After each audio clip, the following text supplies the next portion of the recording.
আমরা সকলেই খুব শঙ্কিত ছিলাম যে দেশের এই সিচুয়েশনে আসলে সিনেমা দেখার মুডে মানুষ কতটা। দরদের স্পেশাল স্ক্রিনিং শেষ করে দুই নায়িকাকে পাশে রেখে দরদ সিনেমাটি নিয়ে কথা বলল মেগাস্টার শাকিব খান। তিনি বলেছেন, বাংলাদেশের প্রেক্ষাপট নিয়ে অনেক কিছু প্রমোশন করা যায়নি, তবে অরণ্য মামুন যথেষ্ট চেষ্টা করেছে সিনেমাটি নিয়ে। বারবার চেষ্টা করেছে নতুন করে আপডেট দেওয়ার জন্য, কিন্তু ব্যাটে বলা অনেক কিছুই মেলেনি।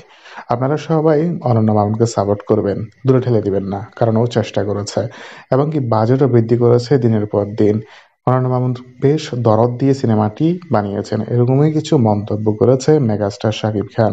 অন্যদিকে মেগাস্টার শাকিব খানের পাশে ছিল পূজা ছেড়ি এবং কে দিঘি, দুইজনেই কিন্তু শাকিব খানের পাশাপাশি ছিল। আজকে হারলিন আয়োজিত এই স্পেশাল স্ক্রিনিং এ অনেক সেলিব্রিটিরা উপস্থিত ছিল শাকিবের পাশাপাশি। সব মিলিয়ে দুর্দান্ত একটি মোমেন্ট পার করেছে মেগাস্টার শাকিব খান। তো বন্ধুরা, ভিডিওটি নিয়ে আপনাদের মতামত চাইলে আমার ভিডিওর কমেন্ট বক্সে। ভিডিওটি ভালো লেগে থাকলে লাইক কমেন্ট শেয়ার করুন। ধন্যবাদ।